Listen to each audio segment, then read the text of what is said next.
this situation, it's not like a relational trigger. It was maybe some of his anxiety about being asked. So back across something you said that's kind of in the ABA world, like we're looking at across environments. So many of the people Barbara and I work with are stunning and stellar at work, get awards, commendations, commanders of the field in their church and faith community, nicest guy ever, volunteering, can do small groups, can do whatever. And then at home is the environment that is the issue, the marriage and family, parenting, sit and talk with me. I want to tell you about my life and dreams. That seems like of the three places the person is really not functioning as well. And it's probably anxiety because they're not an expert, like you said. Like we asked an ER doctor who's autistic, and there's like, what is scarier for you, putting people's arms on all day or coming home and having to talk with your wife? And he's like, talking to my wife. I could work the ER and put bodies together all day long. But once I have to have a conversation with my wife, I'm not confident. And so then the anxiety and then the negative cycle. It's no different than what I just said. Those of us who are neurodiverse, when we go into our zones of expertise, we become different people often for the better. That our anxiety goes away. We're passionate about what we're talking about. Chances are we've read every book, seen every shred of information, know the history. So our anxiety plummets and we become these very confident, charismatic people. Like the ER doc, if you were to ask him about ER policies, ER procedures, attaching an arm, he'd probably be cool and calm as a cucumber, engaging and terrific. So what we're seeing here is that the person needs to become just as expert in relationships. And like everything, it can be broken down to a science. And if it can be made concrete, there's no stopping us. So, for example, I teach a conflict resolution course. And in it, I give you a strategy to handle every conflict. And it teaches you to determine the approach the other person you're having the conflict is taking.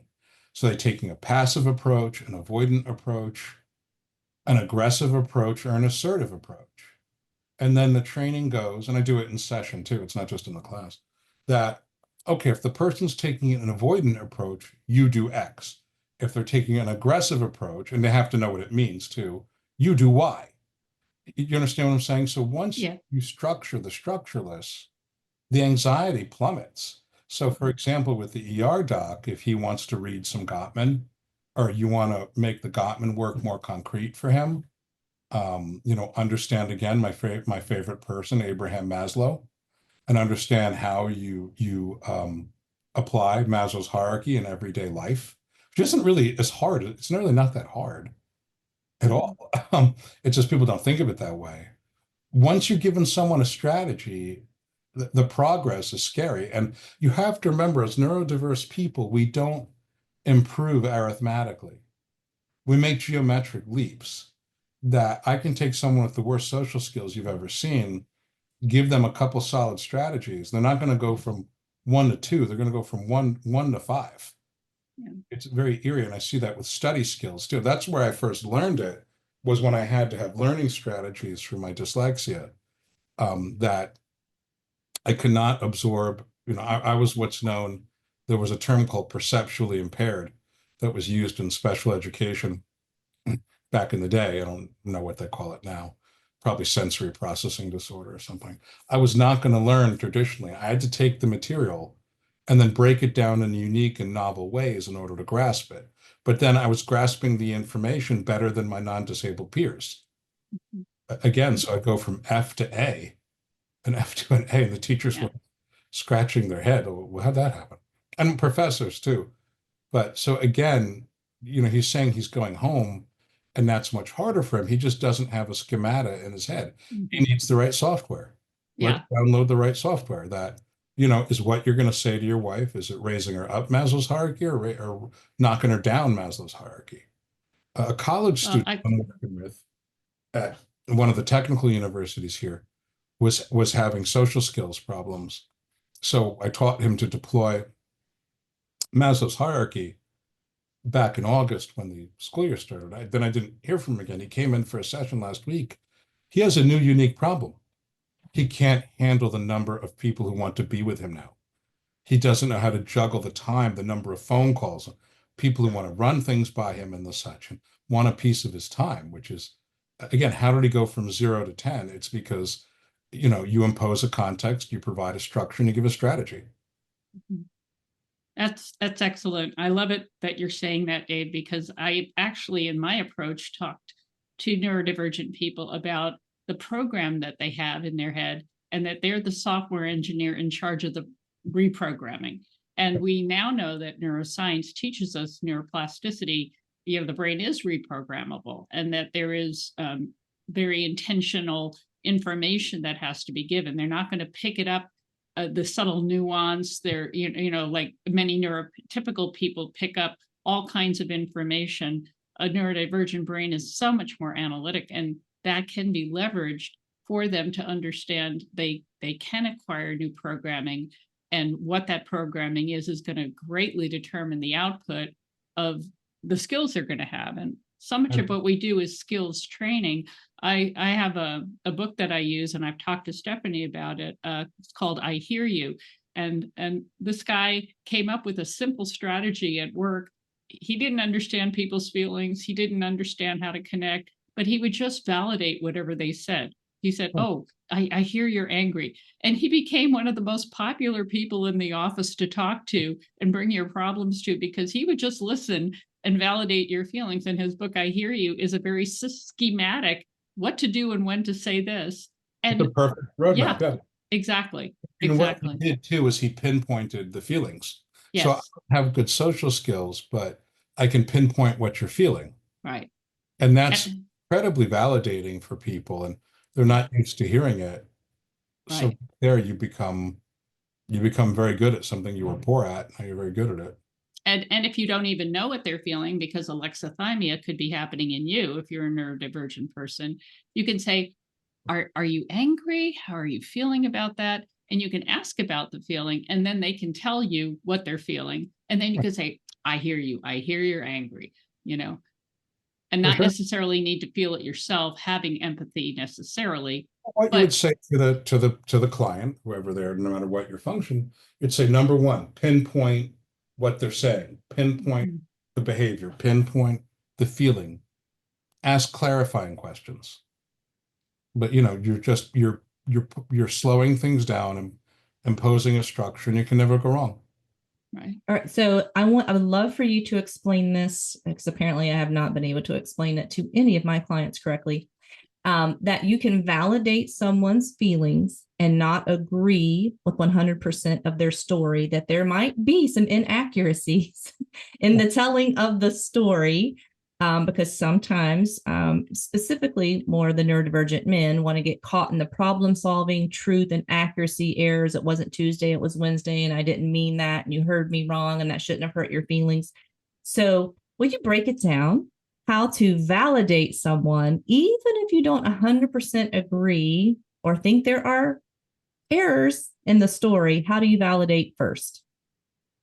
Well, I teach the concept of emotional correctness, that, we as neurodivergent people, we lean so fast to logic, facts, figures, data, and we just blurt out, well, no, the data says something different, or no, I disagree. And that's a form of confrontation that we engage in unwittingly. I mean, Stephanie, I remember one of the first conversations we had. I think we went for Israeli food before your trip. And I told you about my English teacher, that I was a news junkie, and there was an article not saying very nice things about public school teachers. And I immediately told I had this English teacher who was the most reactive person in the world. And I announced to the class about what the article said. And I couldn't understand why he was so mad at me. I said, well, it said it in Newsweek. Why are you so mad? If you're listening, Mr. Pavlak, I apologize. But you needed to calm down, sir.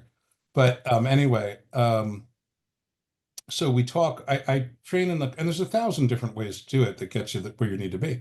So I train in the concept of emotional correctness, that yes, factually the person may be wrong, but what is the emotionally correct thing to do? So what emotionally, people don't like to be made to feel wrong. And words can be triggering for other people too. So rather than saying, no, you're wrong, you could say it might be wise to consider, or clearly you're very upset about this. Again, pinpoint the behavior, a great first step, like Barbara talked about. Clearly you're feeling X about this, whatever it is, maybe this happened, approach it from an indirect point of view. We're very direct people because it reduces our anxiety, but that may increase someone else's. See that a non-neuro or a neurotypical person, that directness may increase their anxiety. For us, it makes us feel better. Like I in the chapter in your book that I wrote, I talk about the military can be a wonderful place for neurodivergent people because everything is structured, including your social interactions. I look at your sleeve, I look at the number of stripes, and then I refer to the guidebook for how I address you and what I can and can't say. I mean, to me, that sounds like heaven. I mean, I just look at your sleeve. Okay, this is how I can speak to you. So I think that's what I do is when I meet people or I'm in situations, in my mind, I put stripes on their shoulder to figure out who they are and what I can say or not say.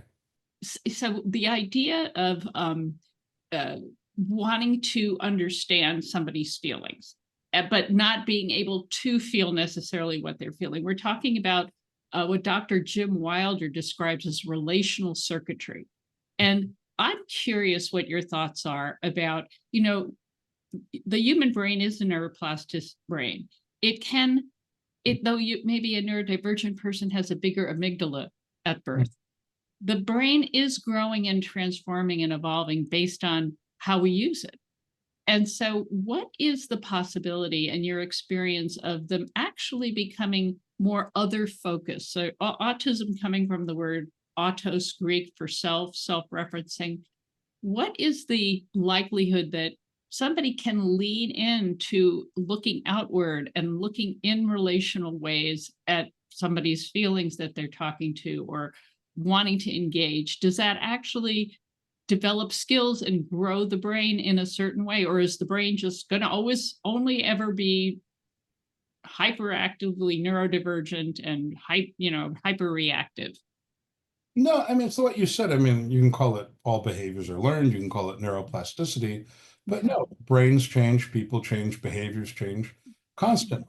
I mean, I'm of an age now, I'm 50, turned 56 a few months ago. And, when I look at, not Abraham Maslow, but like Erik Erikson talked about generativity versus stagnation. I see generativity in everything I do. I never thought I'd see the day. But time creeps up on us. But I think also, and I'm speaking personally too, is that we always know on a certain level we're not great with people, and it bothers us. The feedback we get, the keyword feed. Let me give you some feedback. Which I think for most neurodivergents, like, oh no, feedback. But I think we inherently know this is a weak area for us and a problem, and it's not something we like about ourselves. So if we can change it, we tend to be much happier and like ourselves more. So we're going to do it more. All right. So here's the issue, that fear. So if there's the anxieties, some men would say, I'm afraid if I learn these relational skills that you're teaching me, it's going to change who I am. Or aren't you just teaching me to mask better? Or is that really going to feel authentic? Because I'm logic and analytical. This relational stuff feels fake to me. And so then the changing it and trying it. If I tried it one time and it didn't work, I'm done. 100% black and white, it's done. We tried it once, it didn't go the way that I wanted it to go. I'll never try it again. Do you think that's part of this like demand avoidance stuff, is like the anxiety? I mean, it certainly can be. And it may be that this person gets all of their power by saying no, or by saying no to any type of change. But that's more of a personality quirk that needs to be worked out. That, for some reason, the DSM tried to convince the world that people on the spectrum didn't have personalities, or certainly didn't have personality disorders. And it's the most destructive thing I can think of that's happened in recent years. And it has cost people their lives. So, if someone's reacting that way, is it a neurodiversity issue or is it a personality issue? And then we look at the personality and decide. there's also an element, and certainly with our faith-based background, Stephanie and I encountered this concept of shame quite a bit. Mhm. And, of course, Brene Brown has done enormous work, as many others have, on this idea of shame and what is healthy guilt versus toxic shame.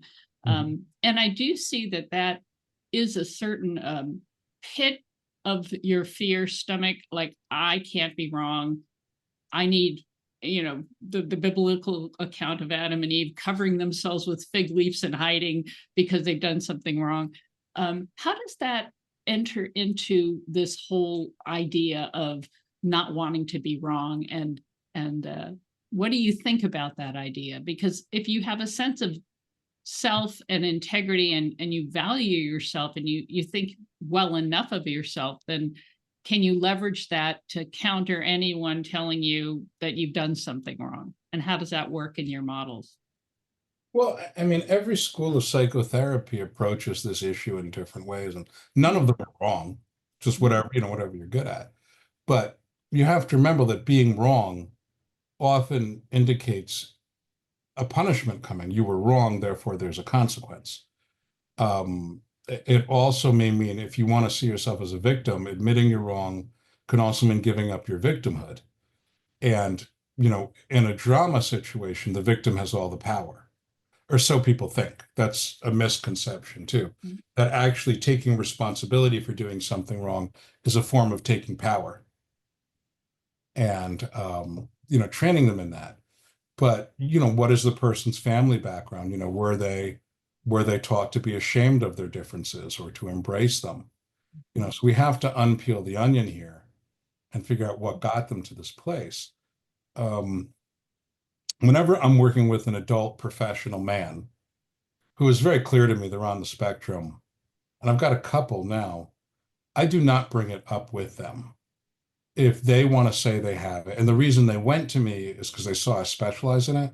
But what I've noticed with these men in their late 40s and older who have made it in the professions by saying, look, I think you're on the spectrum, they may smile at you, but then they don't come back again, that it's something they don't want acknowledged that way. Again, if they want to bring it up, it's fine, but I will not, because I don't need them to prematurely terminate the psychotherapy.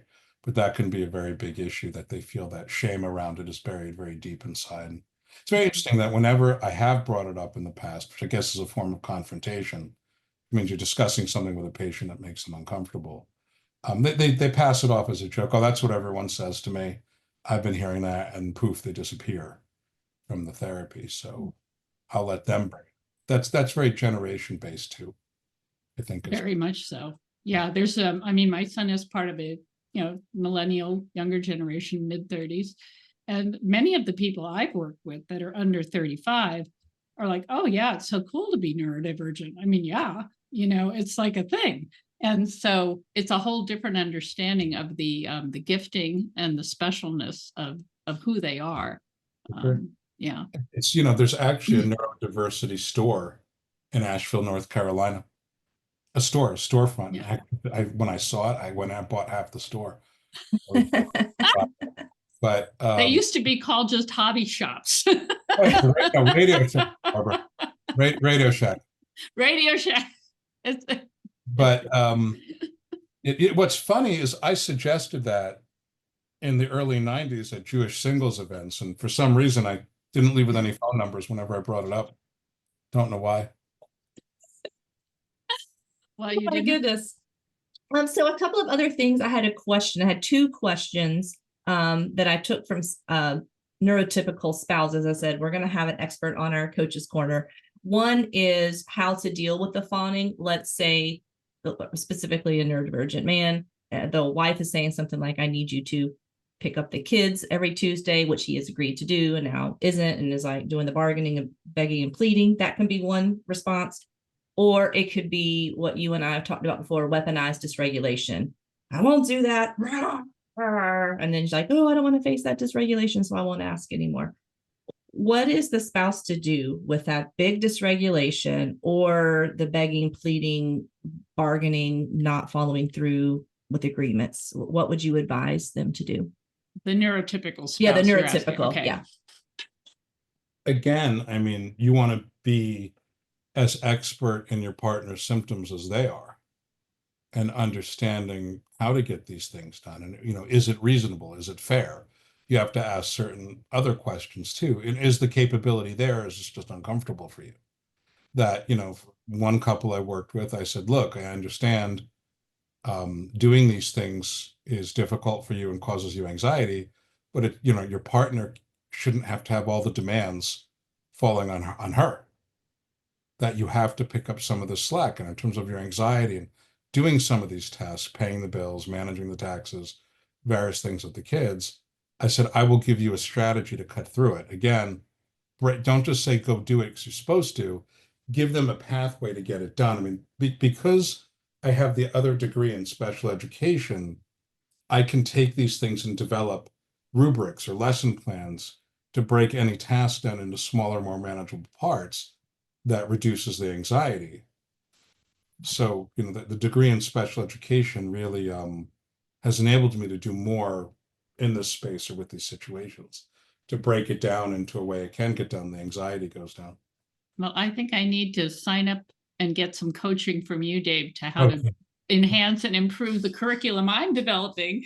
Because I even have, I mean, I'm going on that direction, which is very encouraging to hear. I have rubrics and matrices for how to discuss a problem, you know, and how to use active listening and who takes what turn and what are you going to talk about now, and break down the problem into the different components and that kind of thing. So I came up with that on my own, and I don't have a special ed degree. So I'm glad to hear I'm on the right track. Validation of the work in progress. It's interesting how the fields don't really talk to each other as much as they should. And oh my gosh. Well, I'm wondering when you're going to write your book, Dave, because I'd be happy to edit it for you. And it's funny you bring it up. I just recently tried to hire a writing coach, and both of them no-showed for the appointments I had to talk to them. So I don't know how effective they are as coaches if they can't keep themselves focused. Oh dear. Be focused. So I may hire you as a writing coach. Yeah. Happy to help you with that. If I have any skills or encouragement, I think you have valuable information that needs to be dug out and showcased. As long as you can tell me what to do and when to do it, I'll get it done. I have all kinds of ideas for you. I want you to break down personality versus autism. I want you to break down steps of certain things. I've got all kinds of books I could throw at you to write. So we'll come up with the chapter headings, Dave, and we'll send you your assignment. Go, Dave, go, do it. Make it happen. Oh, well, this has been a very enlightening, very informative Coach's Corner. So as kind of we're ending, I'm going to throw it to each of you to like, what do you think is like a main point? We'll kind of keep it succinct. I heard today really focusing on capacity and kind of willingness, and that if something is anxiety based, just like with any anxiety, the more you avoid it, the stronger the anxiety becomes. And so leaning in and learning, maybe it's a skill issue or a confidence issue. So anxiety seems to be a theme that really circled today. What about you, Barb? What's a talking point or what's a theme that you heard today? Yeah, I heard that the brain is evolutionary, and that reprogramming happens all the time, and directing that programming to achieve better ends is very possible. And giving neurodivergent people rubrics or steps to better formulate how they see and understand a situation and then engage with it is a very good and effective way to approach producing interventions to help people. Right. And to sum up that up very simply, Barbara, just structure binds anxiety. There you go. There you go. All right. That'll be the that'll be the title. That's of the a chapter. You just came up with a chapter to a book right now. The title of the book in my head. I just can't sit down. My ADD. I can't sit down to write. I get pulled in a million different. You just need a body double. That's ADD work. You have to get. Yeah. So I'm available, Dave. Let's dance. Let's get it. Okay, well, thank you both for being a part of Coach's Corner today. And as we end today, we always remind you that there is hope for your future and you're not alone on this journey.